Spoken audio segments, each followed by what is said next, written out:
Assalamualaikum warahmatullahi wabarakatuh. Selamat datang kembali di channel Om Riz Official. Untuk kisah kali ini ada sebuah cerita dari tulisannya Untung Prasetyo. Sebuah kisah yang berjudul Pelet Tudung Peluru. Dan sebelum kita lanjut ke ceritanya, tekan dulu tombol like video ini dan jangan lupa tekan juga tombol subscribe channel ini. Nyalakan juga lonceng notifikasinya agar tidak ketinggalan cerita-cerita lainnya dari channel ini. Dan teman-teman juga bisa kunjungi langsung channel YouTube-nya penulis yang nanti linknya akan saya sertakan di kolom deskripsi. Dan seperti apa untuk kisah kali ini? Langsung saja kita masuk ke ceritanya.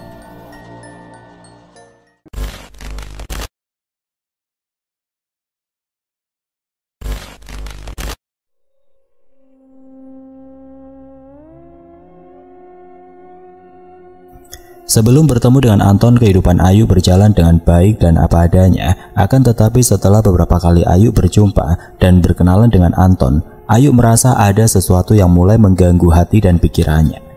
Dia belum pernah merasakan hal yang seperti ini sebelumnya, dan menurut apa yang dikisahkan oleh Ayu, dirinya sering mengalami gangguan dari makhluk yang tidak kasat mata dan membuatnya hampir mengalami gangguan kejiwaan kala itu. Ayu serta kedua orang tuanya dan juga keluarga yang lainnya tidak mengira jika di zaman yang sudah sangat maju ini masih saja ada orang yang menggunakan hal-hal di luar nalar untuk menggapai keinginannya. Kisah yang dialami oleh Ayu ini terjadi pada sekitaran tahun 2014. Saat itu Ayu masih berusia 23 tahun dan bekerja di sebuah rumah makan di Bilangan, Jakarta Selatan. Suatu hari di tengah kesibukannya di warung makan tempatnya bekerja, datanglah seorang pria ke warung makan tersebut. Pria yang berpenampilannya sangat menarik, terus saja memperhatikan Ayu yang sedang membersihkan meja makan yang baru saja ditinggalkan para pelanggan warung tersebut. Pandangan mata Ayu dan sosok lelaki berpenampilan menarik itu pun bertemu. Sang pria yang belum dikenal oleh Ayu itu mencoba melemparkan senyum ke arah Ayu, dan pastinya dia berharap akan mendapat senyuman dari seorang gadis cantik berkulit kuning dengan rambut halus dan panjang yang terkunci rapi itu. Akan tetapi Ayu sama sekali tidak membalas senyum hangat yang terlontar dari wajah sang pria. Ayu pun perlahan mengalihkan perhatiannya ke arah meja yang sedang dibersihkannya itu, seolah tidak memperdulikan apa yang dilakukan oleh pria tersebut. Setelah mengetahui jika pekerjaan Ayu sebelumnya telah selesai, pria itu pun memanggil Ayu dengan maksud ingin memesan makanan yang tersedia di warung makan tersebut. Akan tetapi Ayu meminta temannya untuk menghampiri pria tersebut dan melayani apa yang diinginkan oleh sosok lelaki yang terus saja memperhatikan Ayu. "Cowok yang pakai baju biru itu nanyain namamu yuk," bisik teman bekerja Ayu yang bernama Harni. "Kasih tahu aja biar kenal," balas Ayu dengan singkat sambil terus bekerja. "Iya, udah aku kasih tahu kok," balas Harni sambil tertawa kecil. Tidak ada yang aneh pada hari itu. Semua berjalan normal seperti biasanya hingga Ayu dan juga Harni serta beberapa karyawan lainnya yang bekerja di rumah makan itu pulang pada pukul 9 malam. Hal yang tidak disangka oleh Ayu dan Harni pun terjadi malam itu. Sosok pria yang tadi siang makan di warung itu dan terus memperhatikan Ayu serta menanyakan nama Ayu kepada Harni berada di depan warung dengan sebuah motor besar miliknya. Lelaki yang belum dikenal oleh Ayu itu mencoba menyapa Ayu dan mengutarakan keinginannya untuk mengantarkan Ayu pulang. Tapi karena Ayu belum mengenal pria itu, Ayu pun menolaknya dengan sangat halus agar pria tersebut tidak tersinggung. Keesokan harinya, pria yang sepertinya menaruh rasa suka kepada Ayu pun kembali datang ke warung makan tempat Ayu bekerja. Hari itu dia datang bersama seorang temannya, lalu memesan makanan dan duduk di pojok warung sambil terus memperhatikan Ayu yang sibuk melayani pelanggan lainnya. Ayu pun merasa tidak nyaman dengan tatapan sosok pria itu. Tetapi dia mencoba mengabaikannya dan tetap bekerja seperti biasanya dengan melayani pengunjung rumah makan tempatnya bekerja dengan ramah. Setelah menyelesaikan makannya, pria tersebut tidak langsung pergi dari warung makan tersebut. Akan tetapi pria tersebut terlihat bersantai sambil terus berbincang dengan temannya. Hingga ketika dia melihat Ayu sedang tidak mengerjakan apapun, pria tersebut langsung memanggil nama Ayu untuk memesan sesuatu. "Mbak Ayu, saya mau pesan 1 teh manis hangat dan 1 kopi susu ya," ujar sosok pria tersebut sambil melemparkan senyumnya. Ayu pun menganggukkan kepalanya sambil membalas senyum yang dilemparkan oleh pria tersebut. Tapi entah mengapa, tiba-tiba saja Ayu merasa jantungnya berdegup lebih kencang dan dia pun merasakan ada getaran yang aneh di hatinya. Perasaan ini begitu kuat sehingga membuatnya sedikit bingung dan merasa kehilangan jati dirinya. Akan tetapi Ayu pun mencoba tetap tenang dan melanjutkan pekerjaannya seperti biasanya. Hingga tanpa dia sadari, sosok pria yang seingatnya baru datang 2 kali ke warung makan tersebut dan terus memperhatikan dirinya sambil sesekali melemparkan senyumannya itu, sudah tidak lagi berada di meja tempat makannya. Ketika malam tiba, Ayu yang biasanya sudah tertidur lelap sebelum pukul 11 malam itu merasa gelisah dan sulit untuk dapat tidur. Pikirannya dipenuhi dengan bayangan wajah sosok pria yang ditemuinya tadi siang di warung tempatnya bekerja, dan wajah pria tersebut terus menghiasi pikirannya. Walau merasa bingung dan takut, tapi Ayu tidak bisa menjelaskan perasaannya itu kepada siapapun, bahkan kepada dirinya sendiri. Keesokan harinya Ayu kembali bekerja seperti biasanya, tapi hari itu Ayu terlihat lesu dan tidak bersemangat. Selain dia tidak dapat tidur dengan nyenyak malam tadi, Ayu juga masih saja terbayang-bayang wajah dari sosok pria yang belum diketahui namanya. Hari itu selain merasa tidak bersemangat dalam melakukan tugas-tugasnya di warung makan tersebut, Ayu terus saja memikirkan sosok pria yang 2 hari kemarin datang terus memperhatikannya. Wajah pria tersebut semakin terbayang dalam benak Ayu dan suara dari pria itu terus terngiang di telinganya. Teman-teman Ayu pun merasa aneh dengan kondisi Ayu yang terlihat sangat tidak bersemangat dalam bekerja. Hingga sekitar pukul 2 siang, sosok pria yang dari tadi pagi ditunggu-tunggu oleh Ayu muncul di warung makan itu dan langsung memesan makanan serta minuman seperti biasanya. Ayu yang awalnya terlihat masa bodoh dengan pria tersebut, hari itu terlihat sangat senang sekali dan langsung menghampiri sosok pria yang belum dikenalnya itu sambil membawakan minuman dingin yang dipesannya. Tanpa ragu lagi, Ayu yang mulai bersikap aneh pun memberanikan diri untuk menanyakan nama pria tersebut. Setelah dia meletakkan minuman dingin yang dibawanya, sosok pria itu pun terlihat tersenyum sambil mengulurkan tangannya dan menyebutkan namanya. "Saya Anton, nama kamu Ayu kan?" ujar Anton yang membuat Ayu tersipu malu sambil menganggukkan kepalanya. Dan setelah Harni membawakan makanan yang dipesan Anton, Ayu pun meninggalkan Anton seorang diri di meja tempat duduknya untuk menikmati hidangan yang menjadi menu favorit di warung makan tersebut. Setelah perkenalan itu, wajah Ayu pun tampak sumringah sekali. Dia merasa sangat bahagia karena dapat mengetahui nama dari sosok pria yang telah mampu menggetarkan hatinya dan membuat pikirannya melayang kala itu. Akan tetapi salah seorang teman bekerja Ayu yang bertugas di dapur menyiapkan masakan-masakan lezat di warung itu merasa ada yang aneh dengan Ayu hari itu. Dia tidak pernah melihat Ayu bertingkah aneh dengan tersenyum sendiri dengan tatapan mata kosong. Teman bekerja Ayu yang bernama Bude Galuh terus memperhatikan Ayu yang bersikap tidak biasa hari itu. Bude Galuh yang memiliki banyak pengalaman pun merasa curiga dengan Ayu. Dan dengan sedikit kemampuannya, beliau mencoba untuk mengembalikan kesadaran Ayu. Bude Galuh yang merupakan seorang wanita parubaya berdiri tegak di depan Ayu. Matanya tajam memandang ke dalam mata Ayu, mencari tanda-tanda kesadaran yang mungkin masih tersisa. "Ayu, kamu sedang memikirkan apa, Nduk?" tanya Bude Galuh dengan suara lembut namun tegas. Karena Ayu hanya diam saja tanpa menjawab apa yang baru saja ditanyakan oleh Bude Galuh, beliau pun langsung meraih tangan Ayu, menggenggamnya erat dan berusaha menyampaikan kehangatan dan kepercayaan melalui sentuhan itu. Ayu tetap terdiam dengan tatapan mata kosong dan seolah dia sedang berada di dunia lain. Namun Bude Galuh tidak menyerah. Dia menutup matanya sejenak lalu membacakan doa-doa yang dihafalnya dalam hati. Dengan nafas yang teratur, Bude Galuh mulai melantunkan doa dengan terus berharap bisa mengusir apapun yang sedang menguasai hati dan pikiran Ayu saat itu. Suasana di ruangan itu menjadi hening. Hanya suara doa yang keluar dari bibir Bude Galuh yang terdengar perlahan. Udara terasa panas seolah-olah ruangan tempat mereka berada dipenuhi energi gelap yang tidak terlihat. Beberapa menit berlalu, Ayu mulai menunjukkan tanda-tanda perubahan. Tangannya yang semula dingin mulai menghangat dan matanya yang kosong kini berkilat seolah ada cahaya yang kembali. "Ayu, kamu dengar Bude ndak?" tanya Bude Galuh dengan penuh harap. Ayu pun perlahan mulai mengedipkan mata seolah terbangun dari mimpi panjangnya. Bude, ada apa ya Bude? Tumben Bude di sini. Biasanya Bude kalau istirahat di kursi belakang." Balas Ayu dengan suaranya yang masih lemah, namun dapat terdengar dengan sangat jelas. Bude Galuh menghela nafas lega, namun tetap waspada. Kini Bude Galuh sangat yakin jika ada sesuatu yang tidak wajar sedang mengganggu Ayu.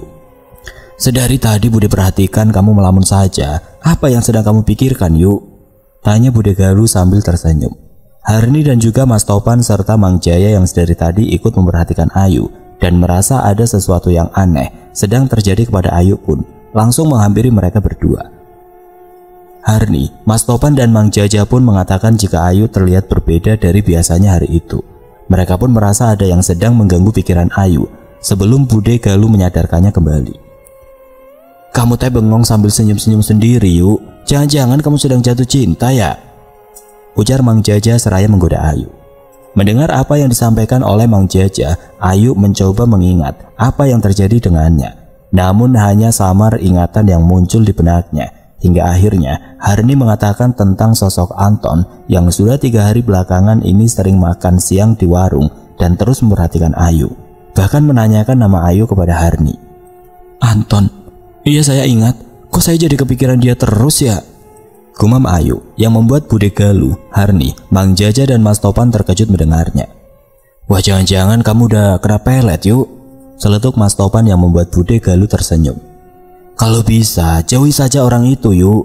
Karena kita ndak tahu niat dia yang sebenarnya. Pinta Bude Galuh yang disambut baik oleh Ayu. Apa yang terjadi pada hari itu bukanlah akhir dari pengalaman buruk yang dialami oleh Ayu. Tapi hal itu malah memicu kejadian tidak masuk akal yang membuat Ayu lebih tergila-gila pada sosok pria bernama Anton. Hari itu hanya awal dari serangkaian peristiwa aneh yang akan mengguncang kehidupan Ayu, hingga pada akhirnya membawa Ayu bersinggungan langsung dengan makhluk-makhluk gaib. Setelah warung makan tempatnya bekerja tutup pada pukul 9 malam, Ayu dan yang lainnya pun bergegas untuk pulang ke rumah mereka masing-masing. Seperti biasanya, sesampainya di rumah, Ayu membersihkan diri dan berbincang dengan kedua orang tuanya serta adik perempuannya sebelum mereka pergi ke kamar masing-masing untuk beristirahat. Malam itu semuanya tampak biasa saja. Namun Ayu tidak menyadari bahwa sesuatu yang aneh sedang menunggunya. Setelah masuk ke dalam kamarnya, Ayu merebahkan tubuhnya di ranjang kecil yang sudah lama dia tempati. Ranjang itu terasa nyaman dan sudah menjadi saksi bisu dari banyak malam yang dia lalui. Namun, baru saja Ayu terlelap, dia merasakan semilir angin yang berembus ke arah tubuhnya. Angin itu terasa sangat dingin hingga menusuk ke tubuhnya. Tidak lama kemudian Ayu pun membuka kedua matanya, mencoba mencari dari manakah sumber angin itu berasal. Namun Ayu tidak menemukan apa-apa di dalam kamarnya yang gelap dan sepi. Yang hanya terdengar suara detak jam dinding saja di sana. Ayu mencoba menenangkan dirinya, berpikir bahwa itu mungkin hanya angin dari jendela yang lupa untuk ditutupnya. Setelah memastikan jendela kamarnya sudah terkunci rapat, Ayu menarik selimutnya lebih erat dan mencoba untuk kembali tertidur lagi. Akan tetapi baru saja Ayu dapat terlelap, tidak lama kemudian Ayu mendengar suara bisikan dari seorang perempuan yang jelas terdengar sangat jelas di telinganya. Suara itu terasa lembut menyapa, namun ada sesuatu yang menyeramkan di baliknya. Ayu mendengar suara itu terus memanggil namanya berulang-ulang kali yang membuat Ayu mulai gelisah dan ketakutan. Ayu merasakan bulu kuduknya meremang. Dia bangkit dari tidurnya dan duduk tegak di tepi ranjang tempat tidurnya, mencari sumber suara tersebut. Di dalam kamarnya yang memang selalu gelap ketika dia hendak tertidur, Ayu mulai merasakan hal janggal yang membuat jantungnya berdegup lebih kencang malam itu. Ayu merasa mulai ketakutan. Mencoba untuk tetap tenang sambil membaca surat-surat pendek Al-Quran yang dihafalnya. Namun bisikan itu malah terdengar semakin kuat, dan Ayu pun mulai melihat kelebatan bayangan samar di dalam gelap sudut kamarnya. Bayangan itu perlahan-lahan bergerak mendekat ke arah Ayu dengan hawa yang terasa semakin dingin dan mencekam. Ayu pun mulai merasakan kehadiran sosok makhluk yang tidak kasat mata, yang wujudnya terlihat samar, tapi seakan-akan sangat nyata baginya. Ketika bayangan itu semakin mendekat, Ayu melihat dengan jelas sosok perempuan berambut panjang, berpakaian hitam, dengan wajah pucat dan dengan kedua bola matanya yang hitam legam. Sosok itu tersenyum dengan senyum yang menyeramkan, dan Ayu merasakan ketakutan yang luar biasa. Dia ingin berteriak, tetapi suaranya seolah tersangkut di tenggorokan. Perlahan tapi pasti, sosok perempuan yang sangat menyeramkan itu sudah berdiri tepat di hadapan Ayu dengan jarak yang sangat dekat. Sosok makhluk gaib yang berwujud perempuan itu berdiri mengambang di hadapan Ayu, seraya memamerkan senyum yang sangat mengerikan. Bersamaan dengan itu, suhu di dalam kamar Ayu terasa semakin dingin, membuat tubuhnya menggigil. Hawa dingin itu terasa menusuk sampai ke dalam tulang, membuat Ayu merasa seolah-olah dia berada di tengah musim dingin yang paling kejam. Tubuh Ayu perlahan menjadi kaku dan tidak bisa bergerak sama sekali, seolah-olah ada kekuatan yang menahannya untuk beranjak dari tempat tidurnya. Sosok perempuan menyeramkan itu membungkuk dan mendekatkan wajahnya yang pucat tepat di hadapan wajah Ayu. Bau anyir darah pun menyeruak, membuat Ayu merasa sangat mual-mual. Mata hitam legam itu menatap tajam ke dalam mata Ayu, seolah-olah merasuk dan menelusuri ke setiap sudut jiwanya.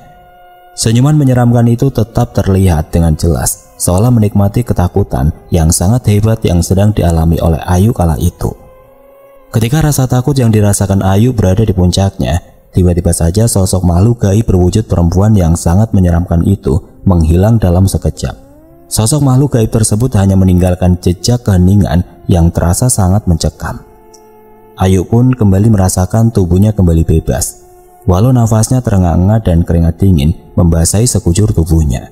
Kamar tempat tidur Ayu kembali sunyi, tetapi Ayu tahu bahwa apa yang baru saja terjadi bukanlah sebuah mimpi.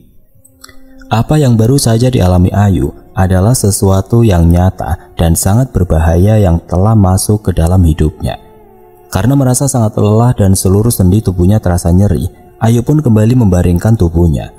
Kala itu, meskipun rasa takut masih menghantui pikirannya, tapi tubuhnya yang kelelahan memaksa Ayu untuk segera terlelap dan berharap dapat berada dalam mimpi yang indah malam itu. Namun harapan itu segera pupus. Begitu matanya terpejam, Ayu merasakan dirinya terjatuh ke dalam kegelapan yang dalam. Dia merasa berada di sebuah tempat yang asing dan menyeramkan, dengan udara di sekitarnya terasa berat dan sangat lembab. Di sisi lain, suara-suara aneh pun bergema di sekelilingnya. Ayu merasa sedang berada di tengah hutan yang gelap dengan pepohonan besar yang cabang-cabangnya seperti tangan yang siap menangkapnya.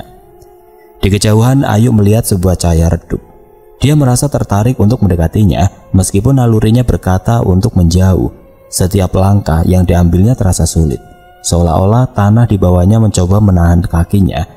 Namun Ayu terus berjalan sambil menarik nafas dalam-dalam dan mencoba mengatasi ketakutannya. Saat mendekati cahaya itu, Ayu melihat sebuah bangunan tua yang tampak seperti rumah kuno. Batu-batunya tertutup lumut dan di sekelilingnya terdapat patung-patung menyeramkan dengan ekspresi wajah yang mengerikan.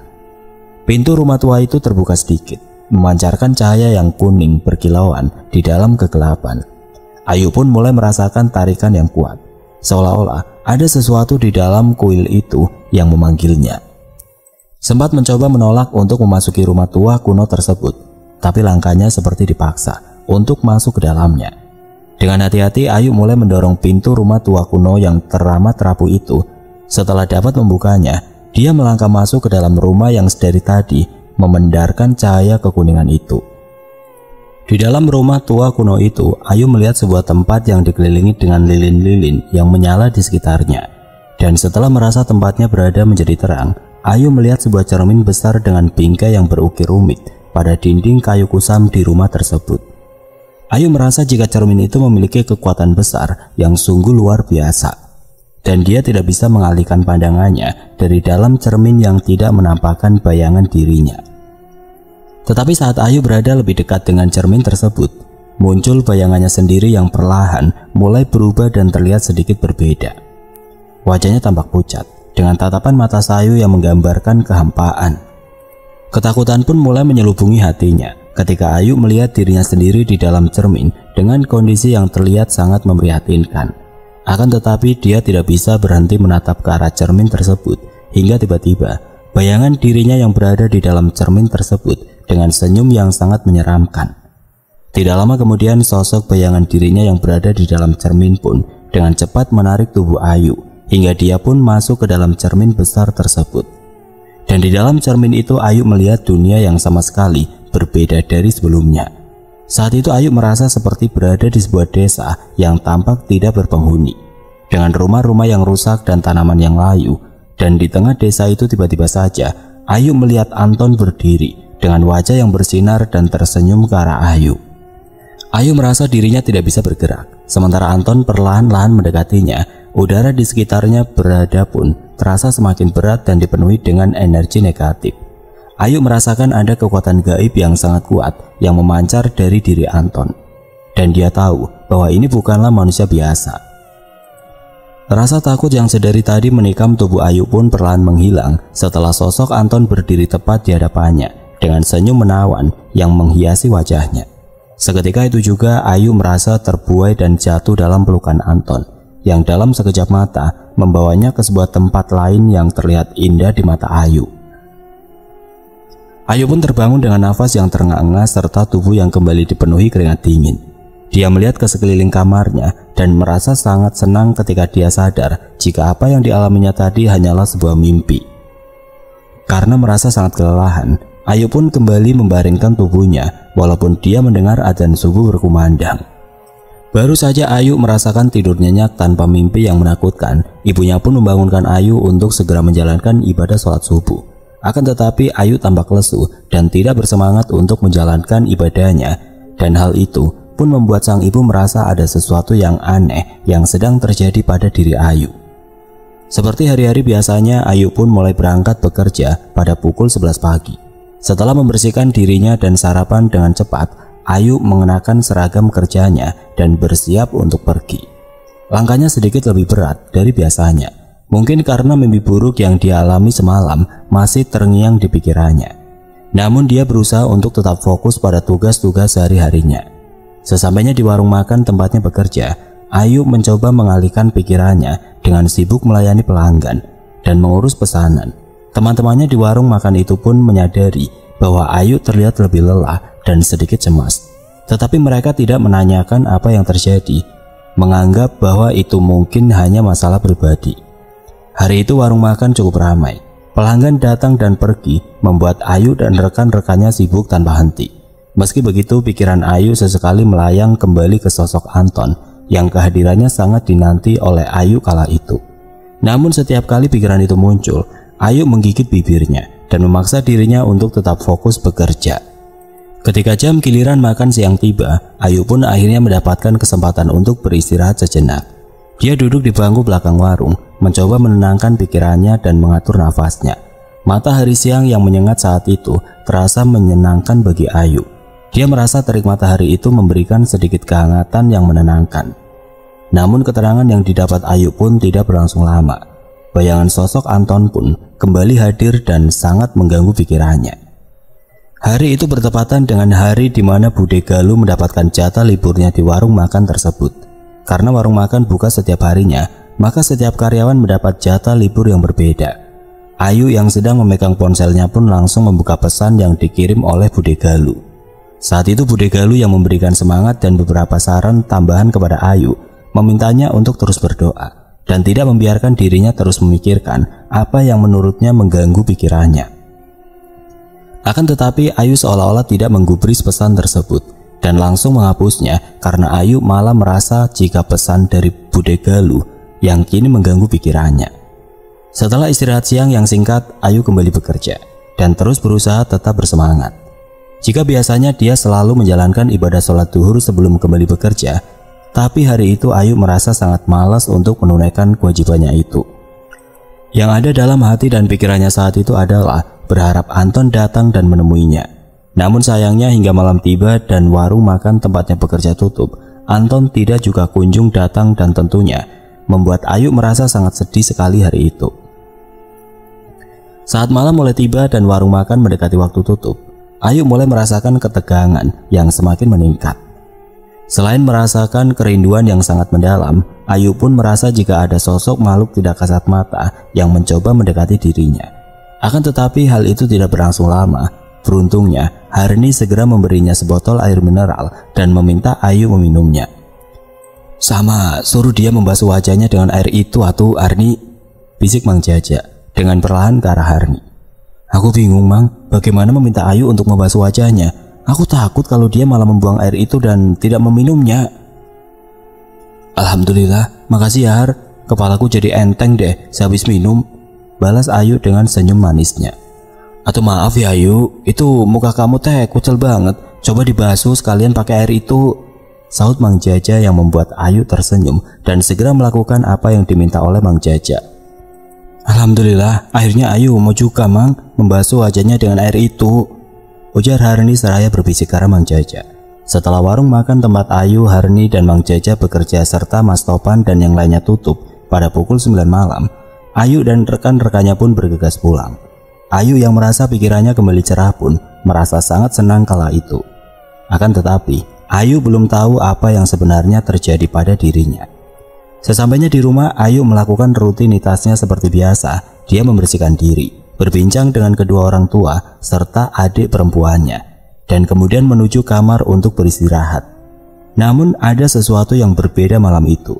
Ayu tidak merasakan ketegangan dan ketakutan seperti yang dirasakan sepanjang hari tadi. Hal ini terjadi setelah Ayu meminum dan membasuh air mineral yang diberikan oleh Harni dan juga Mang Jaja. Akan tetapi perasaan tenang dan nyaman yang dirasakan oleh Ayu segera berlalu ketika malam tiba lagi. Meskipun dia merasa lebih kuat dan siap menghadapi apapun, namun Ayu tidak bisa menghindari kejadian di luar nalar yang kembali menghantuinya. Setelah kembali meminum dan membasuh wajahnya dengan air mineral yang diberikan oleh Harni dan Mang Jaja tadi, Ayu pun berbaring di ranjangnya dan mencoba tidur. Namun, rasa tenang yang dirasakan sebelumnya terasa sangat cepat menghilang, dan begitu dia memejamkan kedua matanya, Ayu merasakan udara sekitarnya berubah dengan drastis. Suhu di dalam kamar pun mendadak terasa dingin dan sangat menusuk. Akan tetapi tidak lama kemudian, Ayu pun dapat tertidur dengan lelap. Dan hanya dalam sekejap saja, Ayu merasa berada di sebuah tempat di mana tempat itu terlihat tidak asing lagi baginya. Ayu mencoba tetap tenang. Tetapi suara-suara aneh pun mulai terdengar. Suara itu seperti langkah kaki berat yang mendekat ke arah tempatnya berada. Hatinya berdebar cukup kencang, dan dia merasa tidak mampu menggerakkan tubuhnya karena ketakutan yang sangat luar biasa. Dari balik pintu yang terbuka di hadapannya itu, Ayu melihat sosok hitam yang lebih menyeramkan daripada yang pernah dia lihat sebelumnya. Sosok itu terlihat sangat tinggi dengan tubuhnya yang sangatlah besar. Sosok tersebut pun memiliki sepasang mata yang merah menyala yang sangat memancarkan kebencian. Tubuhnya tampak berbalut kain hitam yang terus mengepulkan asap. Dan setiap langkah dari sosok itu membuat lantai tempat Ayu berada bergetar dengan sangat hebat. Ayu mencoba berteriak, tetapi suaranya lagi-lagi seperti tersangkut di tenggorokan. Sementara itu sosok makhluk yang sangat mengerikan itu terus mendekat, hingga Ayu bisa merasakan hawa panas yang memancar dari tubuh makhluk tersebut. Kedua mata yang merah menyala itu pun menatap langsung ke arah Ayu, hingga membuatnya merasa seolah-olah jiwanya sedang ditarik keluar secara paksa. Sosok makhluk mengerikan itu langsung mencengkram tubuh Ayu dengan erat. Ayu merasakan tekanan yang luar biasa di seluruh tubuhnya, seolah-olah ada kekuatan yang berusaha meremukkan tulang-tulangnya. Sebelum Ayu bisa melakukan apapun, makhluk itu langsung melemparkannya ke dalam sebuah ruangan kosong yang sangat gelap. Ayu terhempas ke lantai dengan keras, menyebabkan rasa sakit yang teramat sangat di punggungnya. Dia berusaha bangkit, tetapi ruangan itu begitu gelap sehingga dia tidak bisa melihat apapun. Kegelapan di sekelilingnya terasa pekat dan mencekam, seolah-olah dia tenggelam dalam lautan kegelapan yang tidak berujung. Dan entah apa yang terjadi kepada Ayu, dia pun langsung terbangun dengan nafas yang tersegal-segal. Setelah mengalami peristiwa yang menakutkan di dalam mimpinya, tiba-tiba saja Ayu kembali memikirkan sosok Anton. Meskipun Ayu baru saja melalui pengalaman yang mengguncang dan mengerikan, tapi rasa rindu terhadap Anton tiba-tiba muncul dalam hatinya. Ayu merasa bingung dan terkejut dengan perasaan yang datang dengan tiba-tiba itu, karena dia tidak merasa ketakutan dengan mimpi buruknya seperti kemarin-kemarin. Anton dengan segala misterinya muncul dalam pikiran Ayu, seperti sosok yang memberi kenyamanan dan kehangatan baginya. Meskipun Ayu tahu bahwa dia belum mengetahui siapakah Anton dan di manakah dia tinggal saat itu, tapi anehnya Ayu merasa seperti sudah sangat mengenal Anton dengan sangat baik, dan seolah memiliki hubungan spesial dengan sosok pria yang baru dikenalnya beberapa hari yang lalu. Rasa rindu yang membuncah kepada Anton pun membuat Ayu seperti kehilangan jati dirinya. Dia terlihat sangat aneh di mata kedua orang tuanya hingga teman-teman di tempatnya bekerja. Hal itu dapat dilihat dari penampilan Ayu yang terlihat sangat berbeda dari biasanya. Pada hari itu Ayu berdandan sangat cantik hanya untuk pergi ke tempatnya bekerja. Dalam hati dan benaknya saat itu yang ada hanya sosok Anton. Walau tidak terlihat, tapi Ayu terlihat aneh dengan terus memperhatikan dengan seksama orang-orang yang datang ke rumah makan tempatnya bekerja hari itu, untuk memastikan jika dia tidak melewatkan sosok pria yang sangat dinantikan kehadirannya. Bude Galuh yang semakin kuat menduga jika Ayu sedang terkena pengaruh hal gaib pun mencoba mendekati Ayu. Tapi tampaknya Ayu merasa tidak nyaman dengan kehadiran Bude Galuh yang ingin mencoba menyadarkan kembali. Selain menjauh dari Bude Galuh, Ayu pun terlihat menatap tajam ke arah Bude Galuh. Tatapan matanya seolah berbicara jika dia tidak menginginkan Bude Galuh berada di dekatnya kala itu. Dengan pengalamannya menghadapi hal-hal di luar nalar manusia, Bude Galuh pun memutuskan untuk menjauhi Ayu sementara waktu.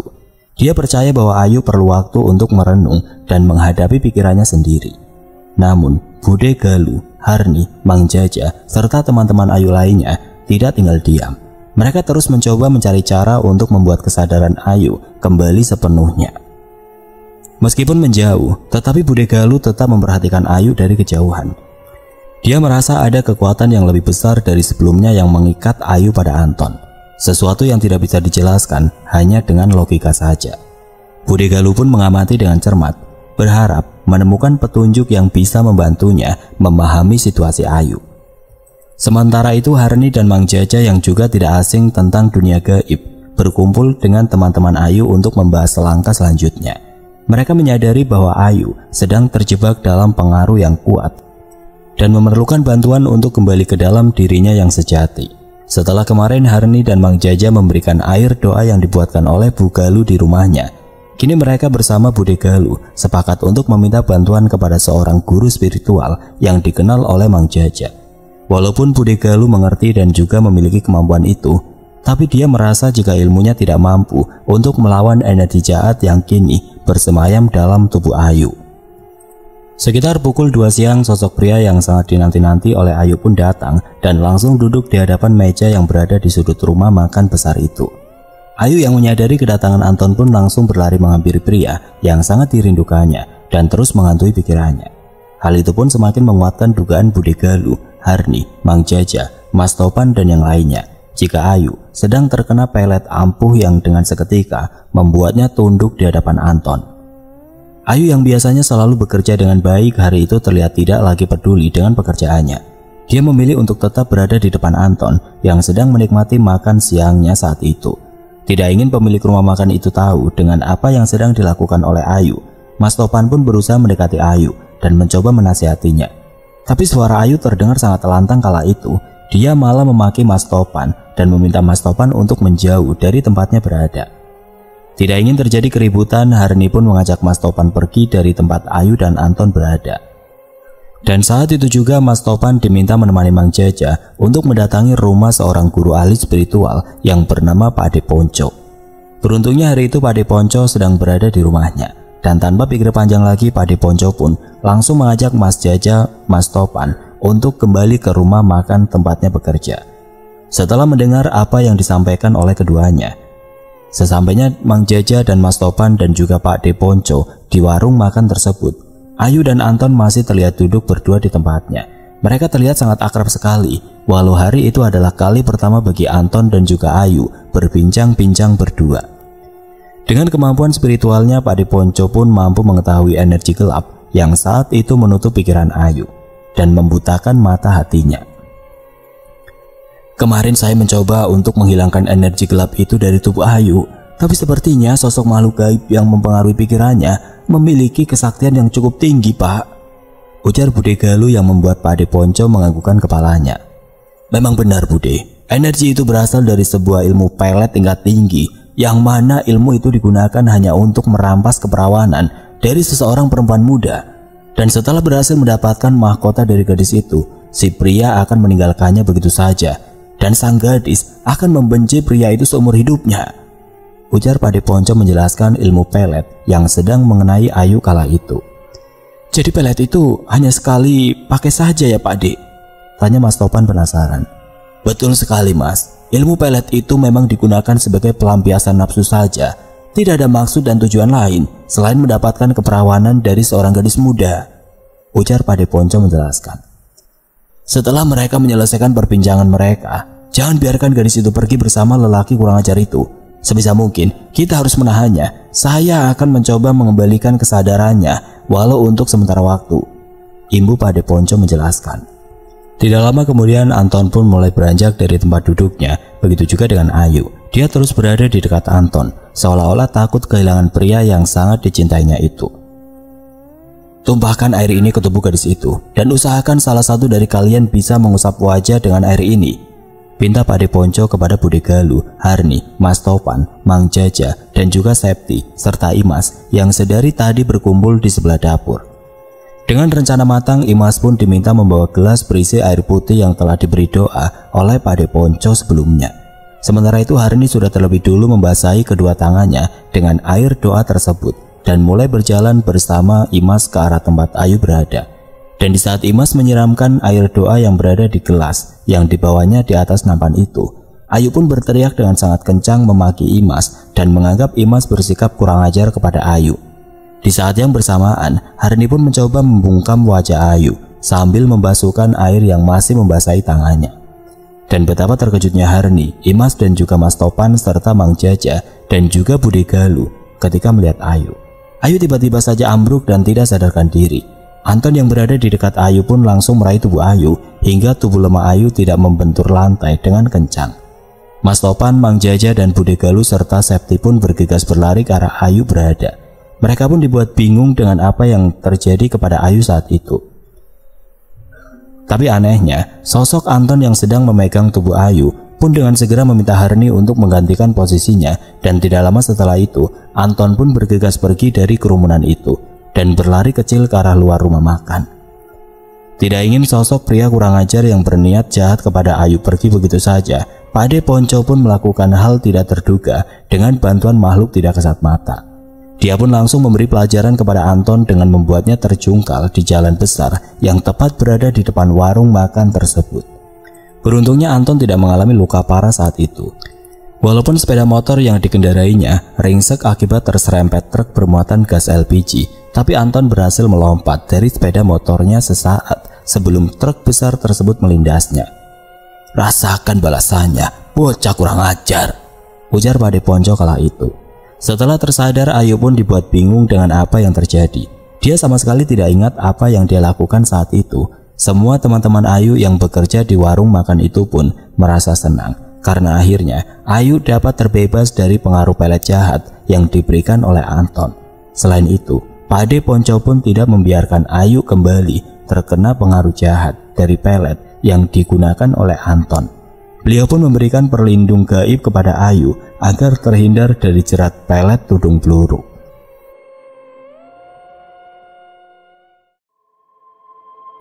Oke teman-teman, sekian untuk kisah kali ini. Semoga apa yang sudah saya bagikan dalam kisah ini dapat dijadikan pembelajaran untuk kita semua. Dan buat teman-teman yang baru bergabung, jangan lupa untuk like, komen, share, serta subscribe channel ini. Dan jangan lupa nyalakan juga lonceng notifikasinya agar tidak ketinggalan cerita-cerita lainnya dari channel ini. Dan akhir kata, wassalamualaikum warahmatullahi wabarakatuh.